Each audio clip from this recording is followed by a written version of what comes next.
Ya, Assalamualaikum warahmatullahi wabarakatuh. Di sini kami akan mempresentasikan dari hasil tugas terstruktur 3. Perkenalkan, nama saya Karisma Aperlia dengan NIM 146220060.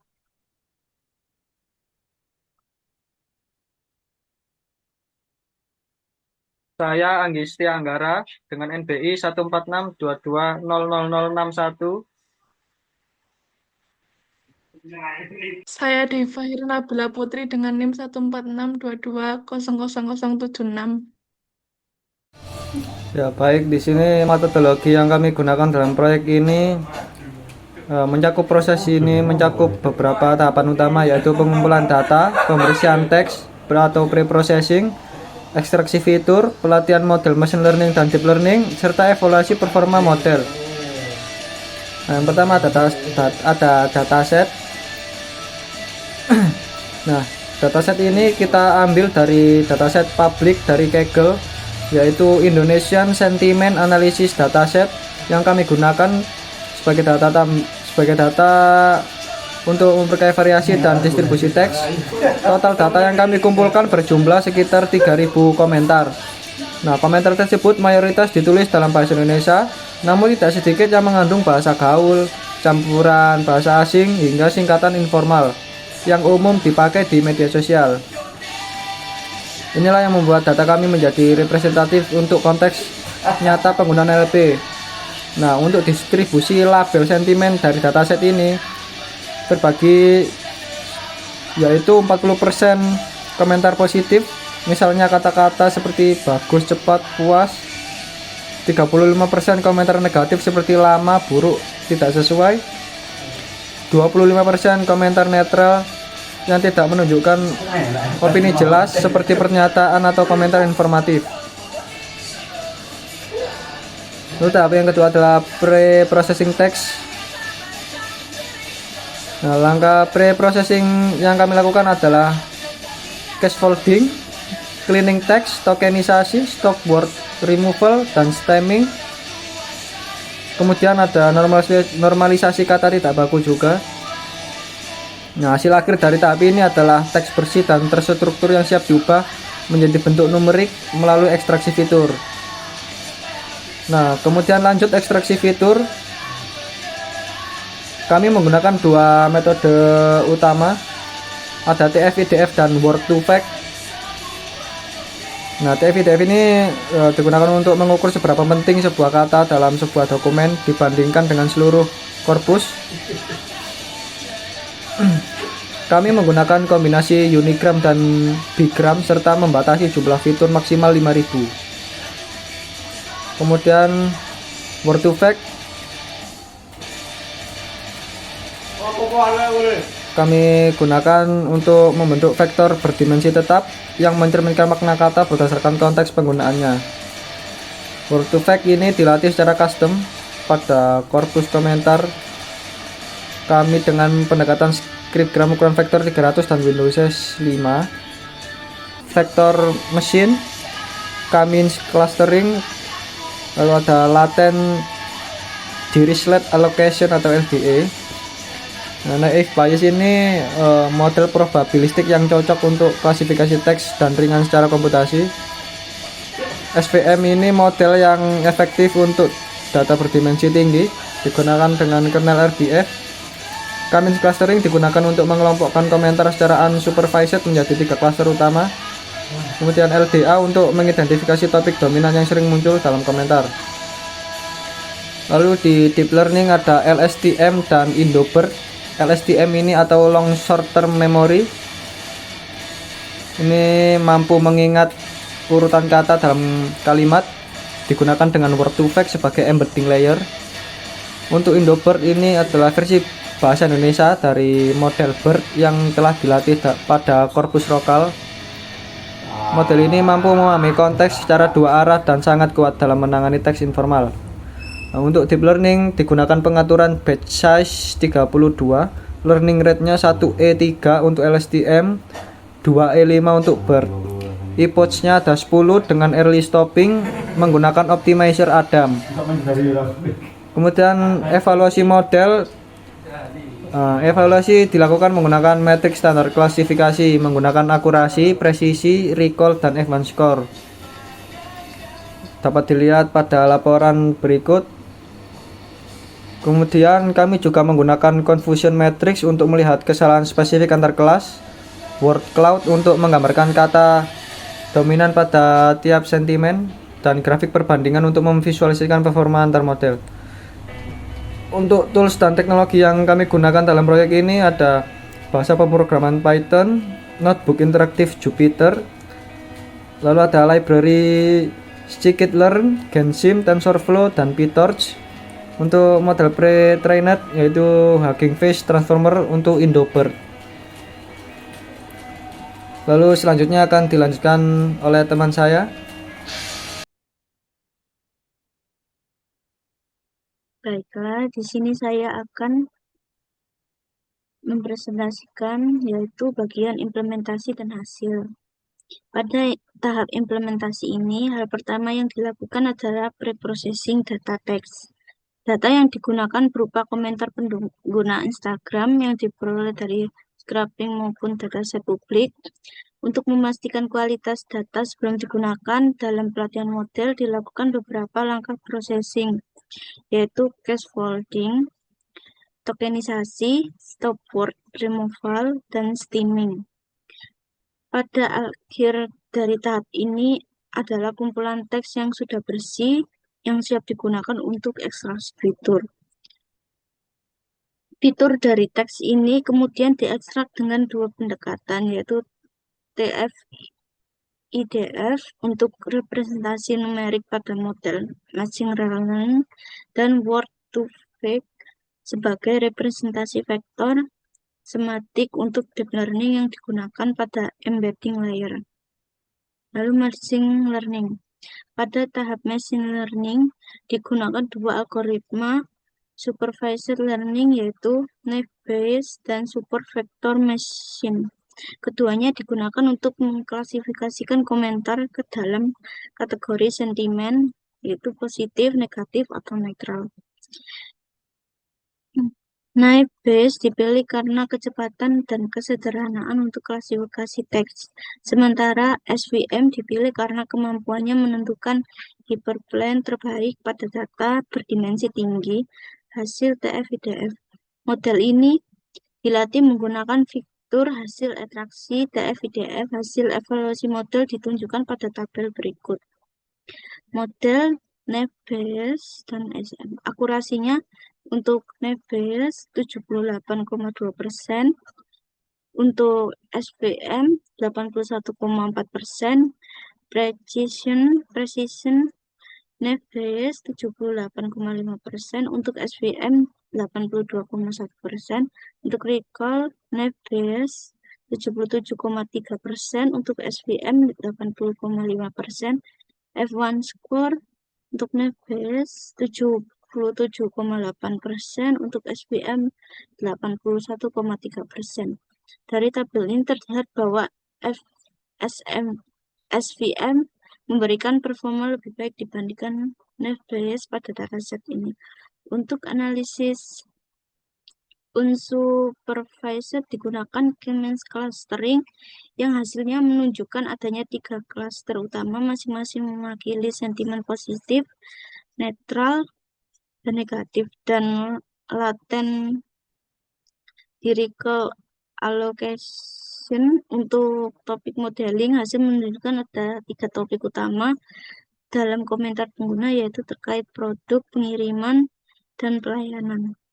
Lalu untuk deep learning, pada tahap ini digunakan 2 model deep learning, LSTM yang digunakan untuk menangani data sekuensial agar dapat memahami dependensi kata dalam kalimat. Model ini dilatih dengan embedding dari word2vec dan Indobird. Model pre-trained berbasis transformer yang memang khusus dilatih dengan korpus bahasa Indonesia. Indobird ini bekerja lebih baik karena memahami konteks kata secara dua arah atau bidireksional Untuk hasilnya sebagai berikut.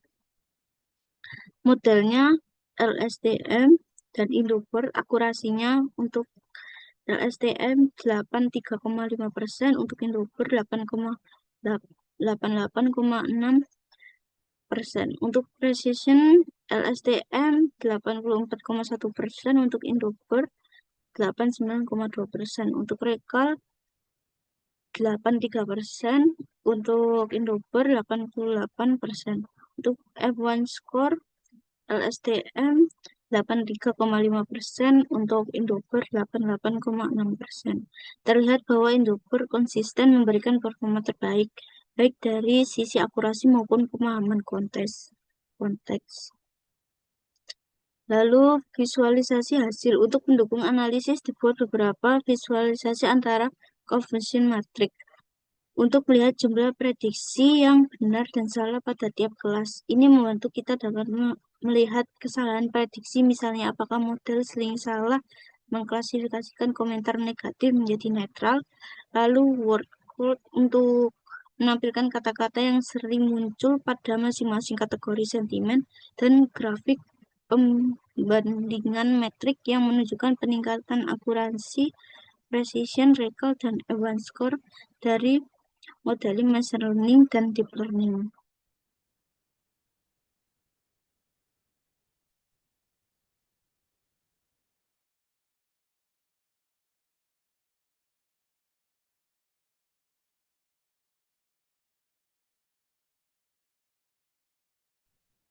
Selanjutnya adalah analisis dan pembahasan hasil eksperimen yang telah dilakukan pada tahapan sebelumnya, serta mengevaluasi kekuatan dan kelemahan dari setiap pendekatan yang digunakan dalam klasifikasi sentimen komentar Instagram. Perbandingan machine learning dan deep learning. Model deep learning memberikan performa yang lebih baik dibanding machine learning konvensional. Hal ini terlihat dari peningkatan pada seluruh metrik evaluasi. Model naive Bayes dan SFM yang menggunakan TF-IDF sebagai fitur yang sudah cukup baik dalam menangani data teks pendek seperti komentar. Namun model ini tidak mampu menangkap konteks atau makna kata secara utuh. Sebaliknya, model LSTM yang menggunakan embedding mampu memahami urutan kata dan struktur kalimat, sehingga dapat menangani negasi dan nuansa bahasa yang lebih baik. Kemudian evaluasi berdasarkan kategori sentimen. Dalam confusion metric yang dihasilkan, terlihat bahwa model SVM dan naive Bayes cenderung sering keliru membedakan antara komentar netral dan negatif.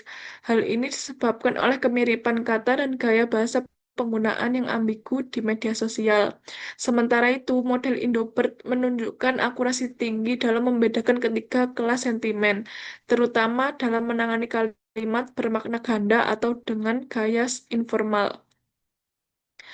Kemudian, performa clustering dan topik modeling. Pada analisis unsupervised learning, algoritma K-means berhasil membagi data ke dalam 3 klaster utama yang sesuai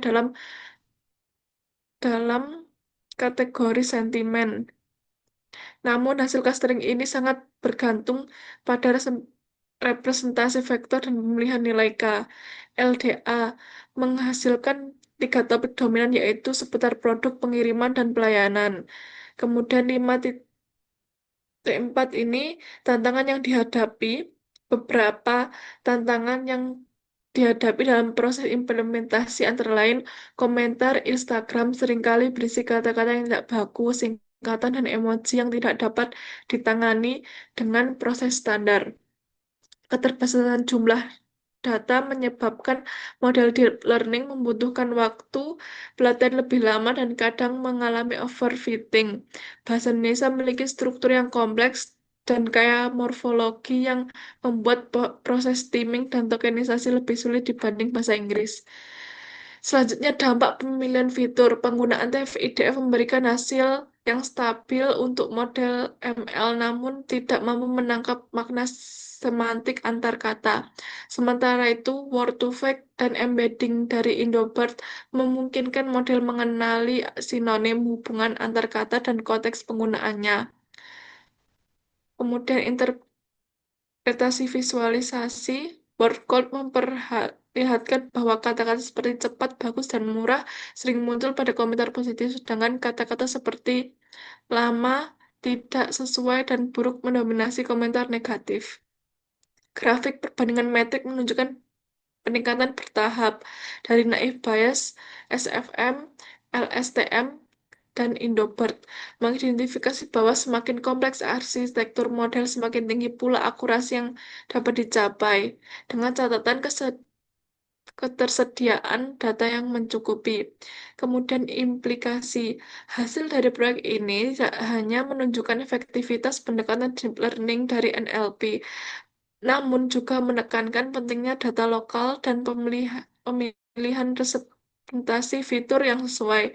Model seperti Indobird membuktikan bahwa model pre-trained yang dilatih dengan bahasa dan konteks lokal maupun memberikan hasil yang lebih relevan dan akurat.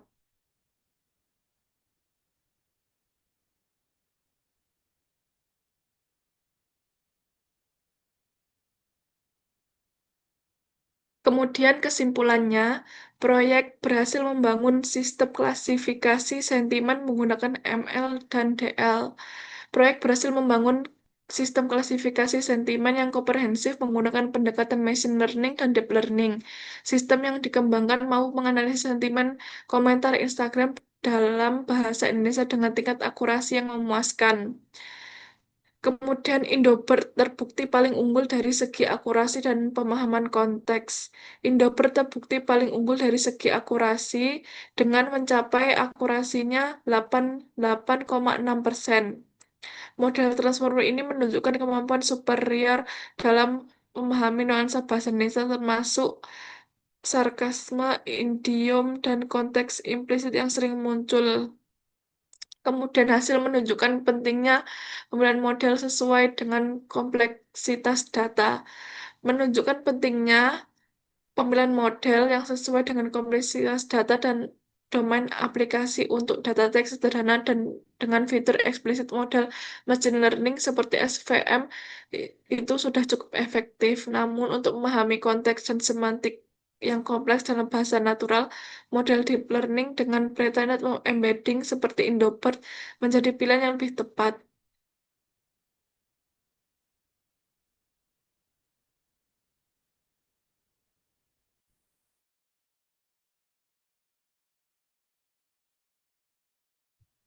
Lalu saran.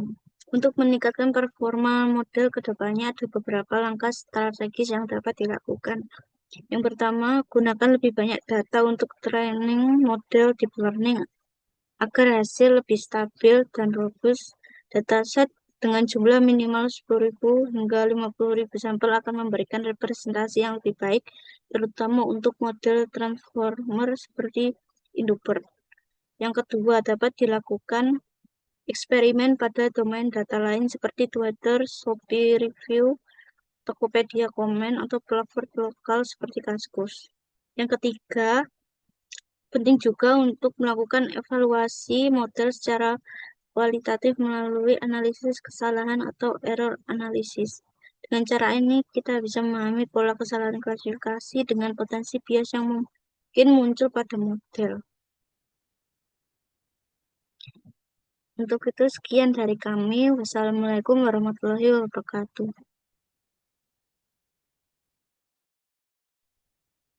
Waalaikumsalam. Wes, mari. Wow, wow ya, penting.